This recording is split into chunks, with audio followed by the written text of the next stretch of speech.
అంత మాత్రమే కాదు, మనం ఏమున్నామంట, ధైర్యముగా ఉండాలంట. ఎవరైతే నిశ్చలముగా ఉండి ప్రభువైన యేసుక్రీస్తు వారికి మార్గాన్ని మనం సమర్పిస్తామో అప్పుడు మాత్రమే మనం ధైర్యముగా ఉంటాం. కానీ కొంతమంది ఏం చేస్తామంటే, వాక్యం మీద వెమ్మటే నేను ఇక నాకు కెరియర్ పైన కాన్సన్ట్రేషన్ చేస్తానని చాలా ప్రతిజ్ఞ చేసుకొని ఇంటికి వెళ్తాం.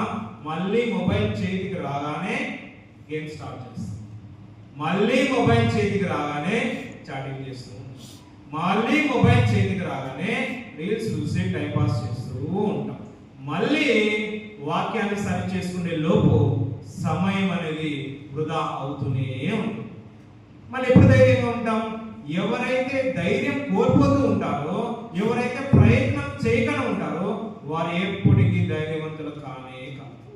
సో ఎవరు ధైర్యంగా ఉంటారనంటే, వాక్యాన్ని వినడమే కాదు, వాక్యాన్ని ఎవరైతే వారి యొక్క దినదిన వృద్ధిలో ప్రతిరోజు ఆ వాక్యాన్ని అన్వయించుకొని నడుచుకుంటూ టైంపాస్ పక్కన పెట్టి సమయాన్ని వృధా చేయకుండా తిరిగి వారి ప్రయత్నం ఎవరైతే చేస్తూ ఉంటారో వారు దేవుని దగ్గర ఉన్నారు కనుక, దేవుడు భయాన్ని మధ్యాహ్న కాలం తీసివేసి ఉన్నాడు కనుక వారు ధైర్యంగా ఉంటారు అని మధ్యాహ్న కాలం దేవుడు మనకు సెలవిస్తుంది.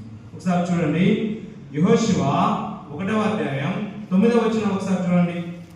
యెహోషువ 1వ అధ్యాయం 9వ వచనం చూడండి.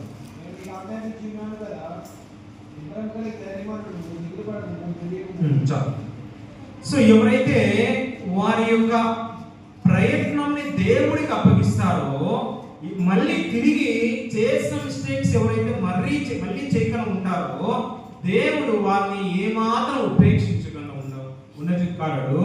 అంత మాత్రమే కాదు, నిశ్చలముగా ఉంటూ మనల్ని ధైర్యపరుస్తూ ఉన్నటువంటి దేవుడు మనకున్నాడు. అంత మాత్రమే కాదు, అయితే ఇక్కడ క్వశ్చన్ ఏంటంటే, నువ్వు ధైర్యముగా ఉండాలి, నిశ్చలముగా ఉండాలి అని మనం అనుకున్నట్లయితే మధ్యాహ్న కాల సమయంలో దేవుడు ఒక్కటే చెప్తున్నాడు మనతోటి, నీ మార్గములన్నీ నాకు అప్పగించము అంటున్నాడు. నీ మార్గములు అప్పగించకుండా తిరిగి వాక్యం వదిలేసి మళ్ళీ బయటికి వెళ్ళి మళ్ళీ లోకంలో కలుస్తానంటే దేవుడు ఏ మాత్రము మనకు ధైర్యపరిస్తే రాకుంటాడు. ఎందుకనంటే నువ్వు లోకంతో కలిసిపోతే తిరిగి ప్రయత్నాన్ని సఫలం చేయడానికి నువ్వు టైం యూజ్ చేసుకోలేదు కాబట్టి, డెఫినెట్ గా టైం కన్స్యూమ్ చేస్తున్నావు కాబట్టి నువ్వు మనం 100 సంవత్సరాలు అయినప్పటికీ కూడా మనం లైఫ్ లో సక్సెస్ కాలేకపోతూనే ఉంటాం.